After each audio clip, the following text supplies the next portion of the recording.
And good evening, everybody. Thank you for being here this evening, in which we're going to be talking about well, the Cold War, which is this very long period in history that goes roughly from 1945 until 1990, or more specifically, the landmark is 1989 with the fall of the Berlin Wall. Okay. So since it's a very long period in history, there's lots of material. Okay. Um, and I'm going to cover just sort of some aspects of it. And I would like to start with this presentation that I prepared and showing some slides as usual. So the Cold War, what is understood as the Cold War?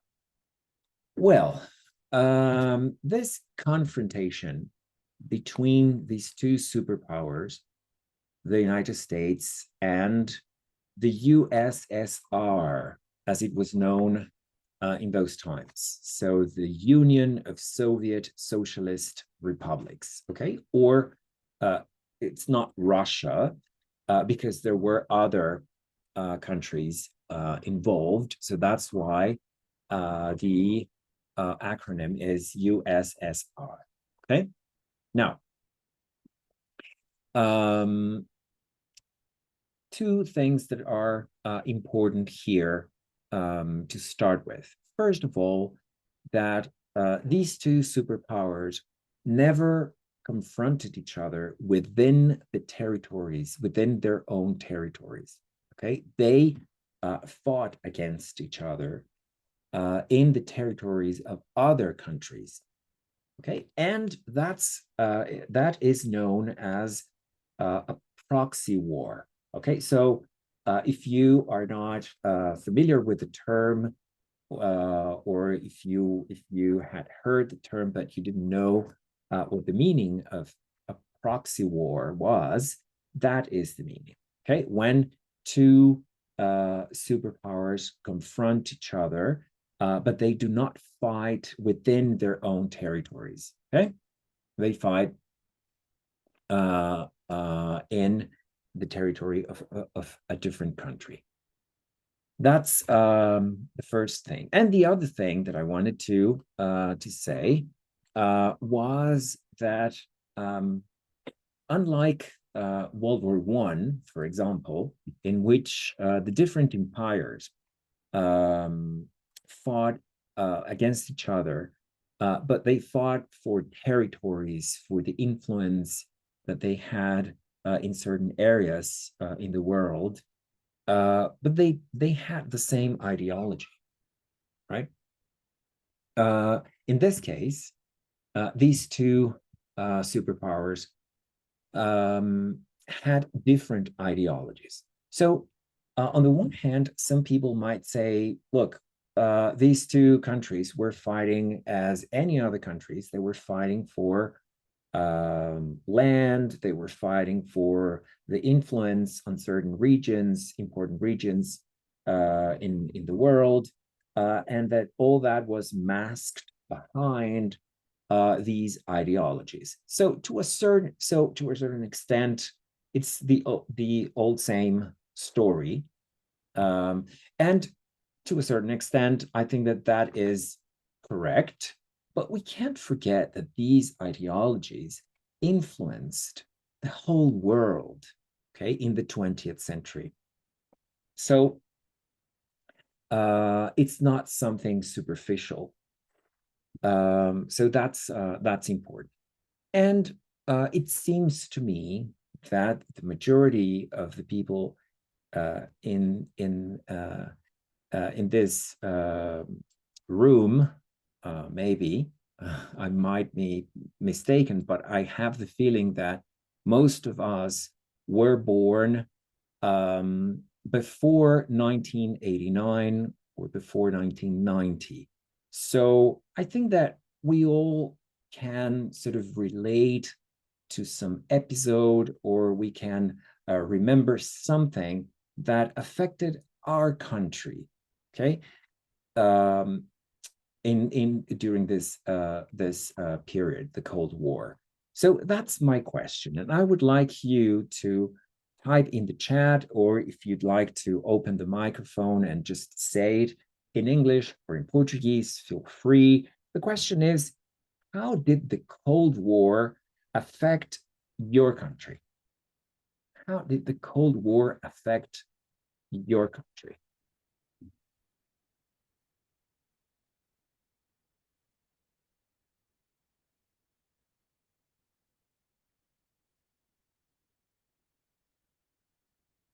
Okay, we have one answer. Yes, thank you very much. So Leandro wrote, yeah, very good idea, Leandro. Thank you very much. How did the Cold War affect your country?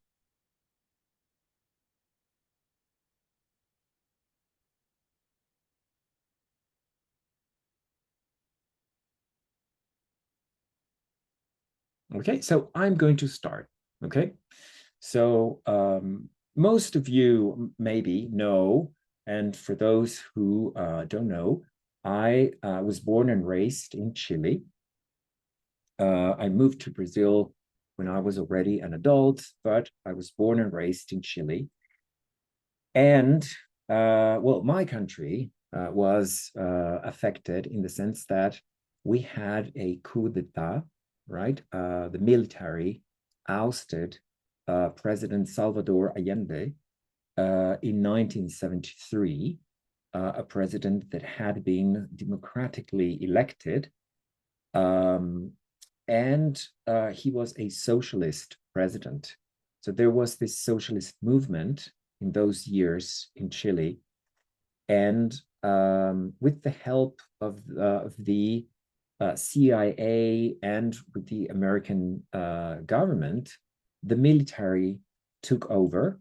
They ousted, they bombarded the government building, and they took control of the country. They installed a dictatorship for 17 years, from 1973 until 1989, the same year in which the Berlin Wall fell.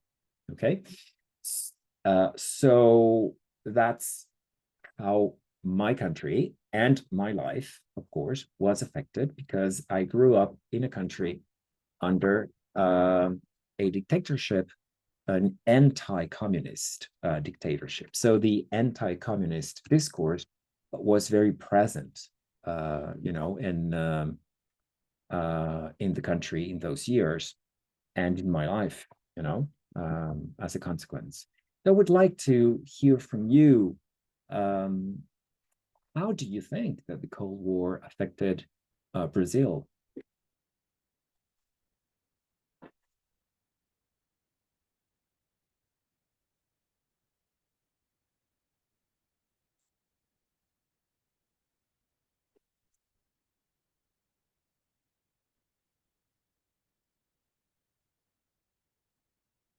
Nope. Okay, no worries. So I think that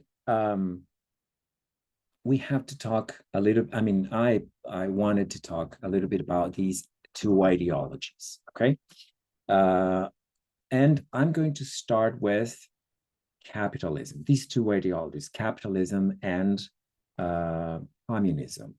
All right. Now, but where do they come from? Okay, so capitalism. Capitalism, some authors say that it has always existed, in the sense that cities around history, I mean in history, okay, in all civilizations, ancient Greece, Rome, the Phoenicians, I mean, you name it, they have always, through commerce, they have created capital. Okay, so there is this interpretation. Now, there are other authors that, even though they agree with that, they say, okay, but we are going to talk about capitalism in modern terms as we understand capitalism these days, right? So when was it born?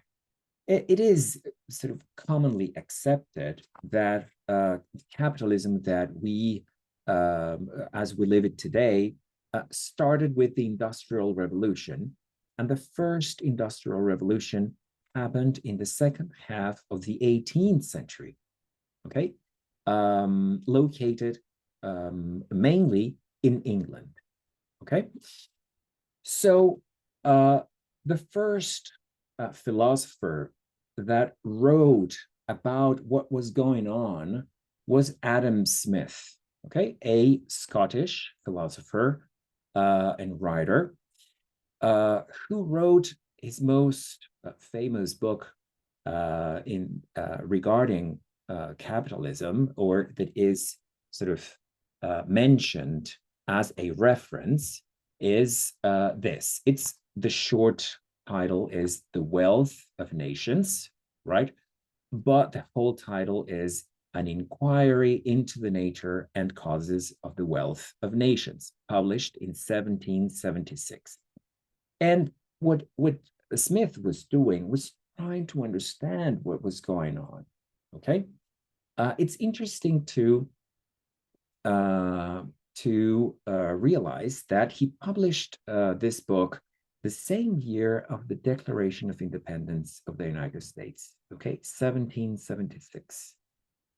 And that is interesting because the colonists in the United States were originally from Britain, and they had actually brought the ideas of the Industrial Revolution, especially in the northern colonies.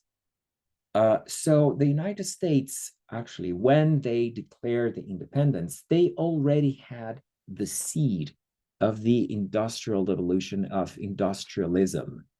Okay, so that's why after they become independent and they actually expand to the West, okay, they actually add all the territory to the West until the Pacific Ocean.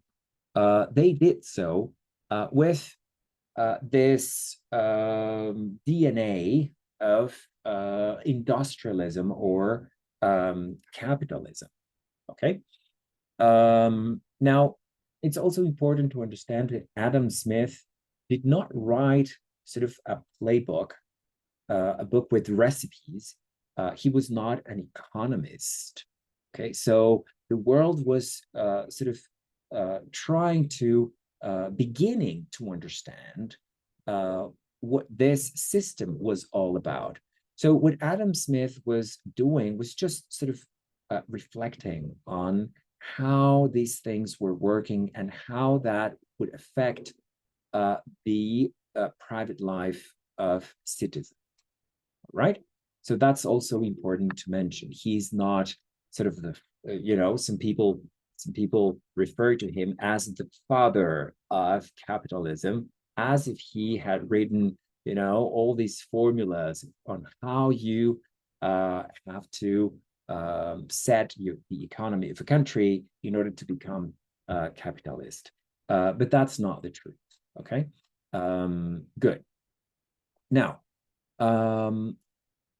almost 100 years later, around 60, 70 years later, when capitalism had entered its second stage, right? It had expanded throughout Western Europe, mainly. There was this other philosopher, German philosopher in this case, Karl Marx, okay, who lived between 1818 and 1883, okay? And two of his most famous books are the Communist Manifesto, published in 1848, and The Capital, which is this major work in which he also he tries to break down in detail what he sees are the sort of the ideological foundations of this system that was taking over, that had spread all over the world, which is the Capital, published in 1867. Okay, so for those who have read the book, and if you haven't read the book, it's a very dry reading. Personally, I've been participating in this group. This is a group of friends. Some of them are close friends. Some others I don't have that close relationship with. They are from the area of philosophy, and we have been reading and studying the book from that point of view, like reading chapter after chapter and trying to understand what Karl Marx was trying to do, right? So his motivation, or part of his motivations, were clearly the fact that when capitalism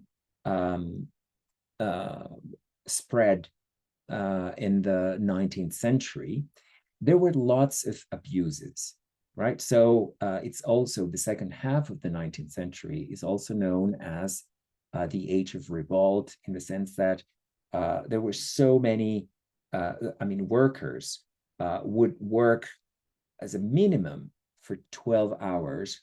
They did not have, it seems to me that sometimes they didn't even have one day of rest. There was lots of child labor. The wages were ridiculously low. Many would die in coal mines or in factories. They did not have any safety equipment.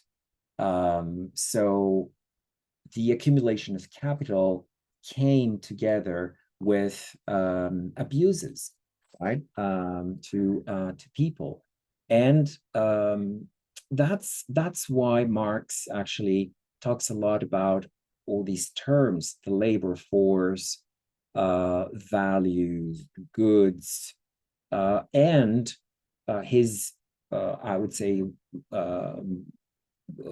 better known idea, or best known idea, is the fact that he says that in order to stop with the abuses and to bring certain welfare to the workers, then the system, the capitalist system, should change in the sense that the means of production should be kept not by the capitalist, but by the workers. Okay, so that's his main idea. Now, what happened with Marx? Marx died in 1883, and the country where his ideas materialized was Russia, a country that in the beginning of the 20th century was behind other nations, other European nations. There was a lot of poverty. The agricultural area had practices that were considered to be medieval. So some people say that it was just because of that, because capitalism was very, very feeble in Russia, that the revolution, the revolt of peasants and workers was able to materialize so strongly.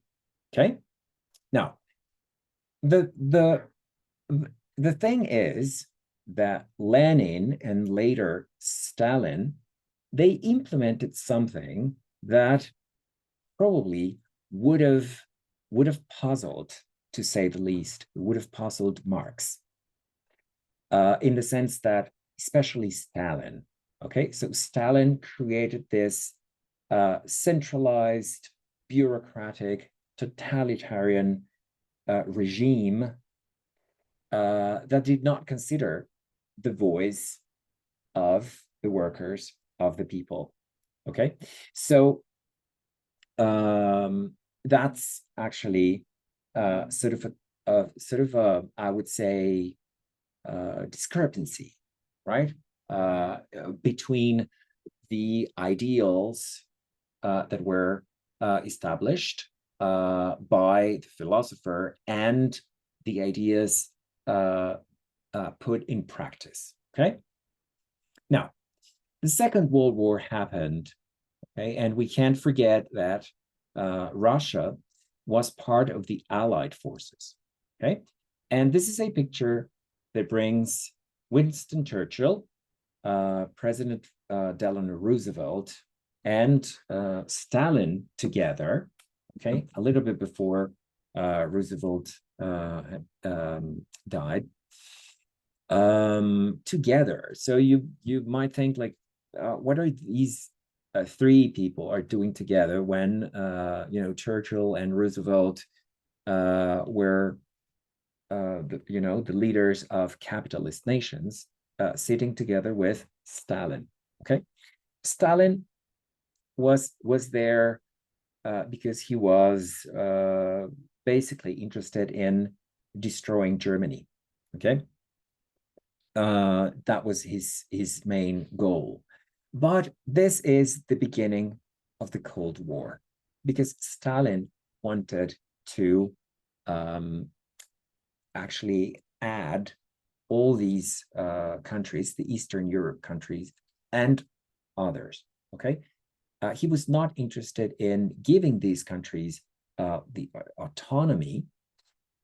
He was a firm believer that communism was a communism of one nation. Okay, he wanted to keep the control of things, and that's why he actually installed different governments that were subjects of Moscow. Okay, and this is what he did. Okay, from the Soviet Union, he invaded Poland, the Czech Republic, Hungary, Romania, Bulgaria, Albania, and Yugoslavia, right? And Germany. Germany, it's a sort of a case that has to be studied independently, in the sense that when the war finished, all these forces, the Allied forces, took control of the country. So West Germany was under the control of the United States, England, and France. Okay, and actually, these three countries decided to, restore the German government and to restore their autonomy, right? But Stalin did not do the same with East Germany. Okay, so this division was known as the Iron Curtain. Okay, this term was coined by Winston Churchill, and the United States, England, France, etc., the Western Europe, and the United States were actually seeing with very fear and concern, to say the least, the strategies of Stalin. Stalin wanted to control Turkey, to invade Turkey and Greece, which is always, a desired territory, because can you imagine having control of Turkey and Greece? And if you are, up north in Moscow, in Russia, controlling those areas allows you to have access to the Mediterranean Sea, right? If you don't, then you are going to stay there in the Black Sea, and that's why actually Vladimir Putin and the Russian leaders throughout history have been interested in the peninsula of the Crimea, right, where the Ukraine, is, and that's why the Ukrainian the war in Ukraine these days, it's sort of a repetition of history, okay, because geographically speaking, Russia has having access to the Black Sea. They have access to Central Asia, right, which is such an important geographical and geopolitical area.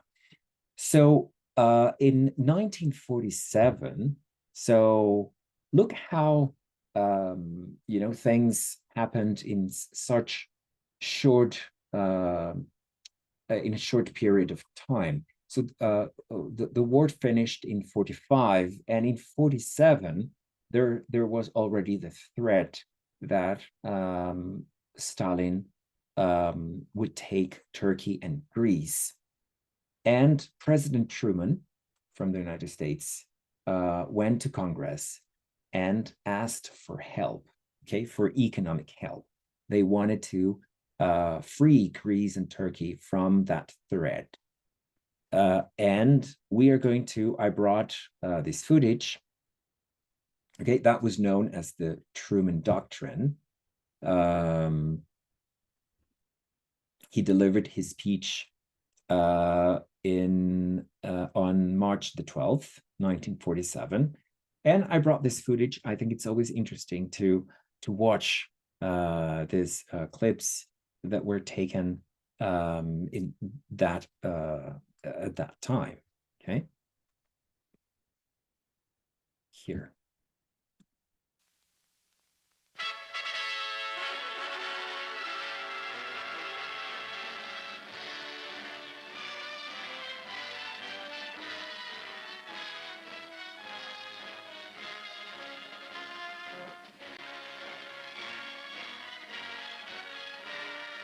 Washington, the gravest international crisis since the war flares into the open.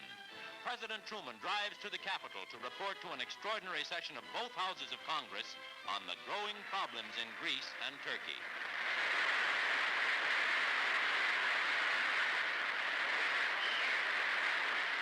Only 2 weeks before, Great Britain, in economic trouble and desperately short of manpower, notified the United States that she was pulling out of Greece.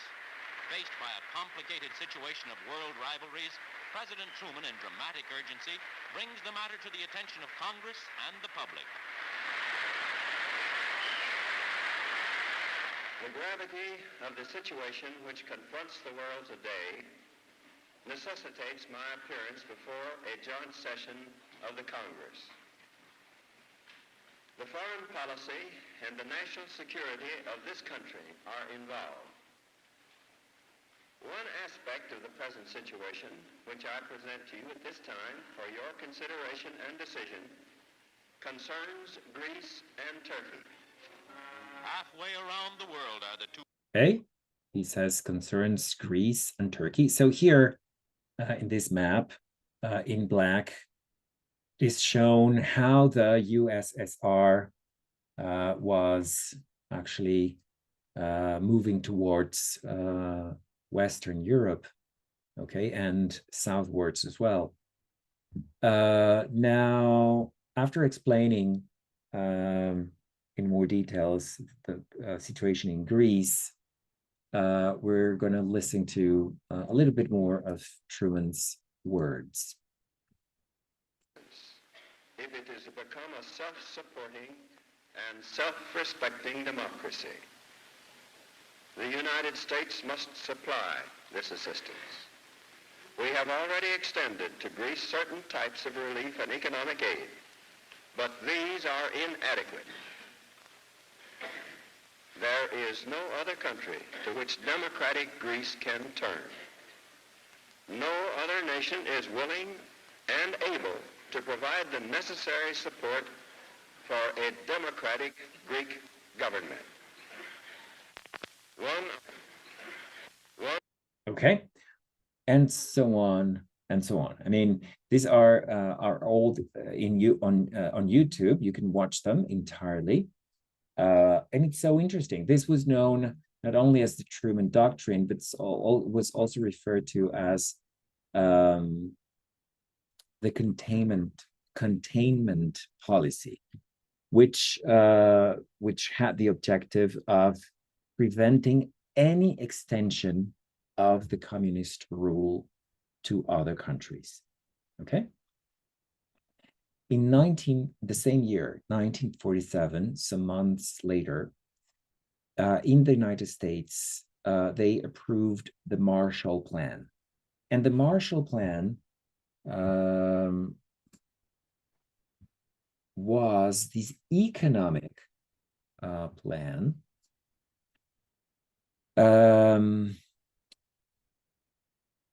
that aimed at reconstructing the economies of Western European countries, because they realized that if they didn't do that, the internal conflicts, poverty, starvation, social and economic problems in Western European countries would actually allow leftist groups to feel the appeal of joining the Soviet Union instead of the United States or the capitalist nations, right? So the Marshall Plan, which was approved in 1947, right, injected around $13 billion to Western European nations, Western European economies. So imagine that amount, which today in 2024, $13 billion, it's a lot of money.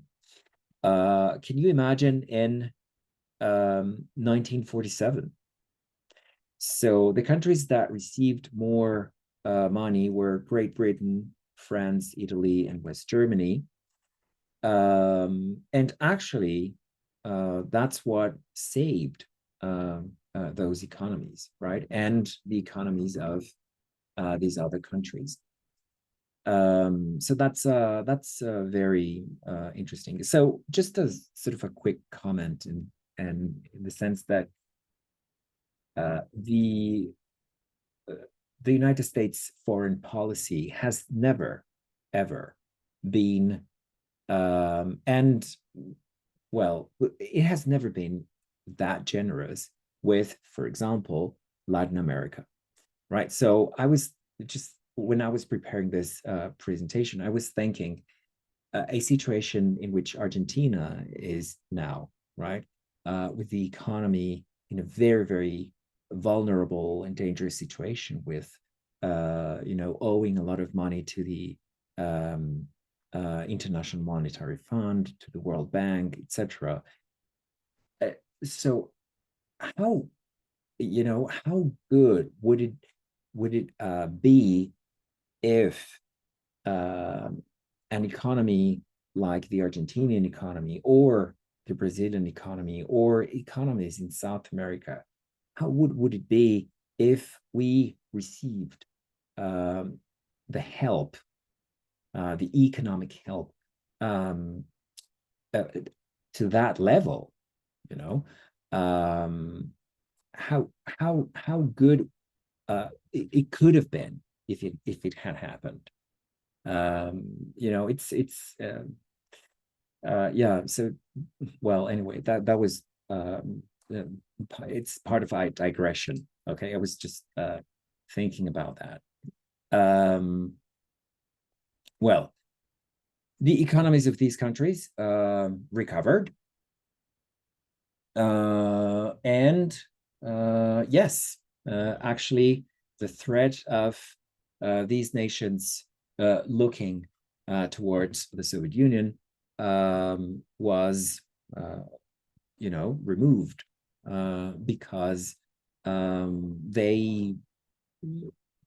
when the economy is doing good and you have jobs and people have money, everything seems to be good. Now, the specific situation of Germany.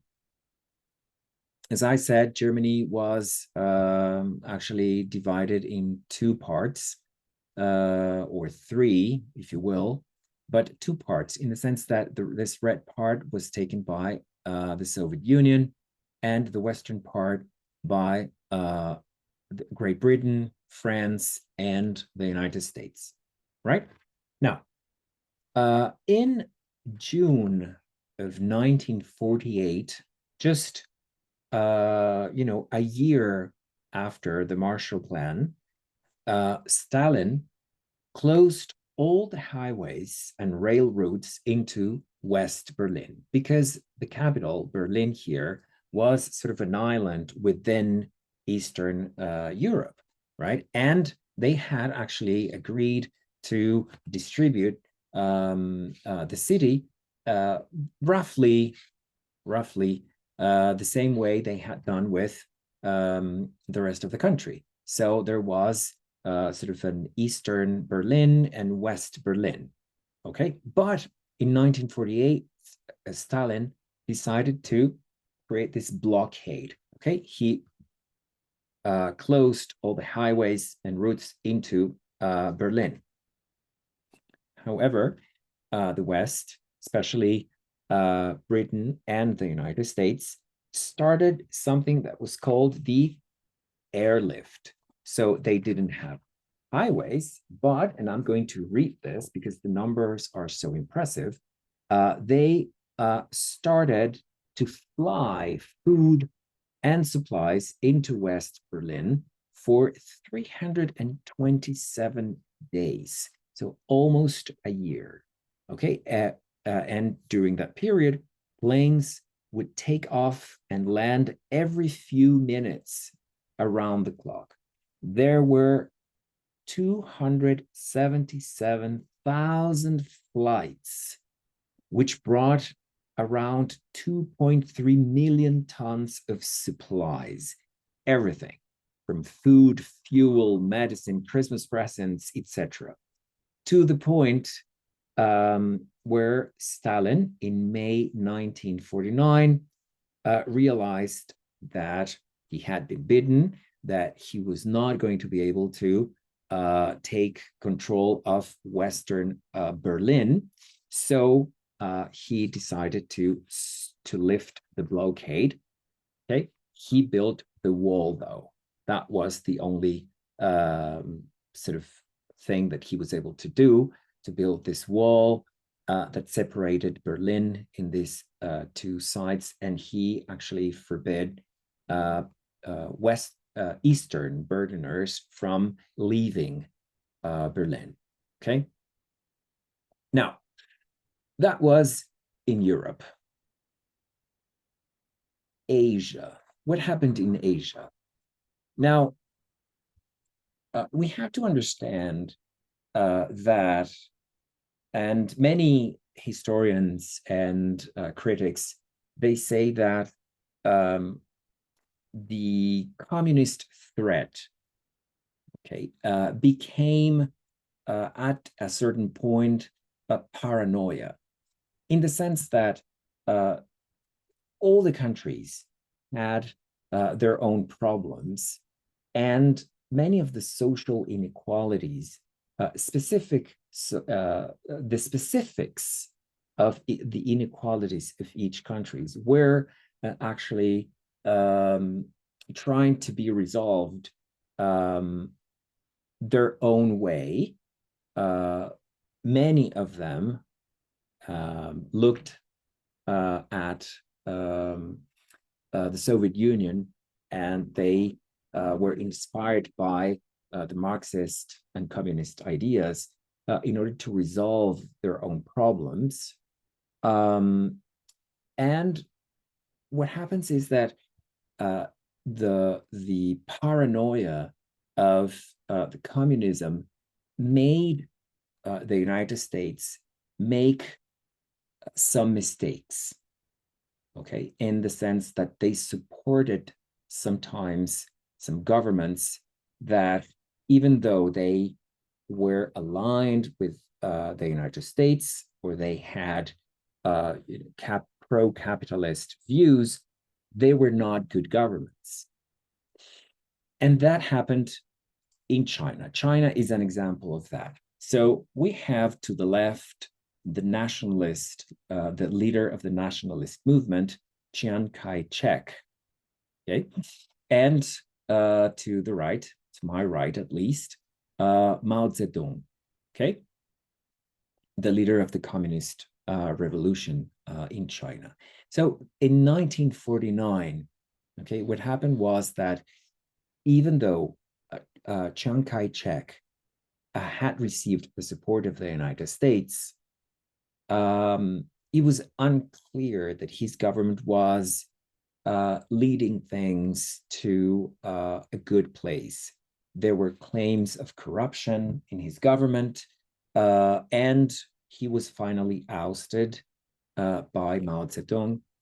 And he actually left the mainland and went to Taiwan, the island of Taiwan, and established his government and capitalist and anti-communist government there, okay? And that's why Taiwan has always remained in this very controversial position, with the mainland central Chinese government, okay? And I decided to, and this is, well, the island of Taiwan, okay? And I decided to bring this piece of news, very recent. It happened last week, where in the elections in Taiwan, the winner was Mr. It's hard to remember his name. Lai Ching-te, right? This is from the New York Times, okay? Because people, the majority of the people voted for him, who is sort of decisively keeping the posture of being against or sort of independent from the communist Chinese party, okay? So that's why I think that the title is so interesting. How Taiwan's election fits into the island's past and its future. So tensions over the island's status have flared repeatedly for decades, especially as Washington's relations with China has grown more strained, right? So this is an article, or you can review not only the New York Times, but other newspapers, and you're going to see how interesting this is, that everything is connected in history, right? For example, here, when they say, what is the controversy over Taiwan's status? So since 1949, exactly what we were talking about, when the nationalist government of Chiang Kai-shek fled the Chinese mainland for Taiwan, after losing a civil war to Mao Zedong, blah, blah, blah, the island status and future have been disputed since then, okay? So that's a very, very interesting fact that reflects what happened after World War II and what happened actually during the Cold War, okay? Right. So very briefly, I'm going to stay in Asia. No, but before I want to show you, yes, his speech. Okay, it's I think it's interesting. Oh my God! Wait, here. Okay, here we go. Here. Okay, it's very short. This is Taiwan's president. Okay, there are subtitles in English, of course. Let's listen and read what he has to say. 感谢台湾人民共同写下了民主的新页，并向世界展现了对民主体制的珍惜。这是我们永不放弃的坚持。在民主和威权之间，我们选择站在民主这一边。中华民国台湾会继续和国际民主盟友并肩同行。Okay, so very important elections, very important result, and a clear reflection of the Cold War. Okay, now Korea. When the war ended and the Japanese army actually left the Korean peninsula, the Northern Korean army surrendered to the Soviets and the Southern Koreans to the American forces. And there was this dispute between this war, actually, between these two armies. And finally, Korea remained divided. In June 1950, the North Korean troops invaded South Korea. They captured the capital, Seoul. September 1950, the North Koreans pushed the UN troops south to the perimeter of Busan, which was the only territory that remained in the hands of South Koreans and the UN troops. Then, under the leadership of General MacArthur and the UN, they actually pushed the North Koreans north, the North Korean army north from September to October, the 1950.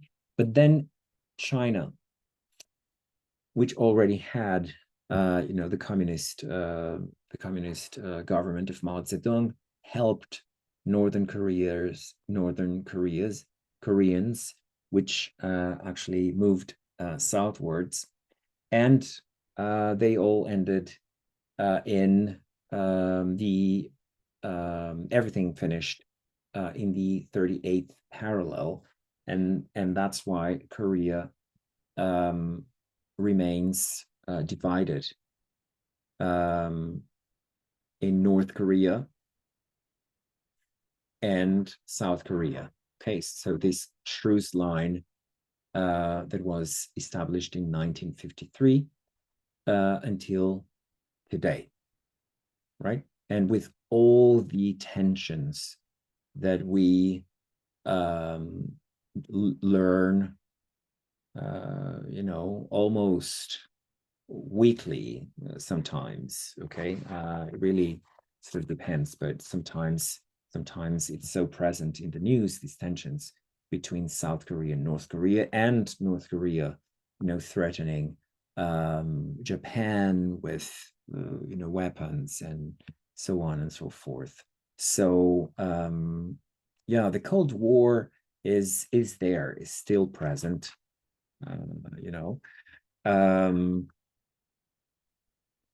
even though, historians have sort of defined that it finished with the fall of the Berlin Wall. Okay, but the remnants, of that period are still alive, I think, many of them. So we have talked about Europe, about Asia, and what about Latin America? Okay, now I think that people that live in Latin America, we should rethink, and this is my personal opinion, pure opinion, to rethink this term, Latin America, right? That I think that we have sort of been imposed this label, and I don't know to what extent that has been more harmful than good. Well, anyway, that's a sort of a different thing. But what happened in 1959? Okay, 1959, which was sort of a landmark, not only for Latin America, but for the world, when Fidel Castro actually took over in Cuba, right? He defeated Batista, who was a dictator financed by the United States. So the United States backed Batista for many years. And Batista tried to suffocate the leftist revolution of Castro, and he was defeated. So Castro took over in Cuba in 1959, and he actually received the support of the Soviet Union, of Russia. So who is this person? This person here is Nikita Khrushchev. Okay, I'm sorry. So let me see if I can, oh yeah, here we go.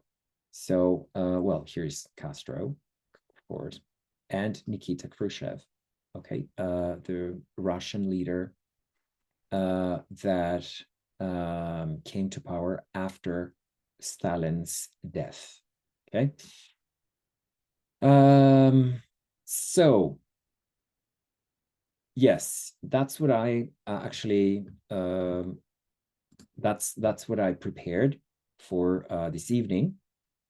And I really would like to know if you have any sort of questions, comments.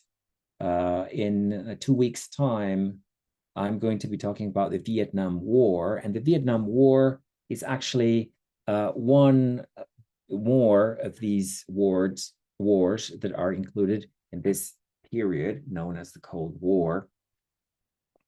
Which is actually important not only because of the war, but because in the United States, lots of other things happened at the same time. There was the Vietnam War and the civil rights movement, which was tremendously important in the United States in those years. Okay, so that's what I'm going to be talking about on the 31st, okay, not next week. But now, if you have any questions, comments, reactions, I don't know, opinions, whatever, please feel free to speak your minds.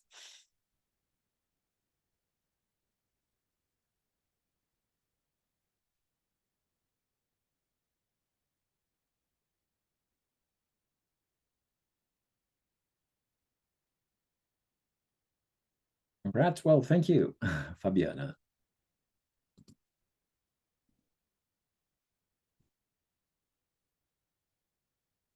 Okay. Well, it's 8. I think that we can finish, Leandro, if that's okay.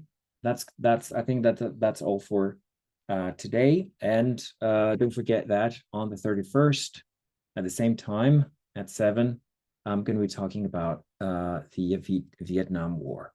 Okay. Thank you. Take care. Bye-bye.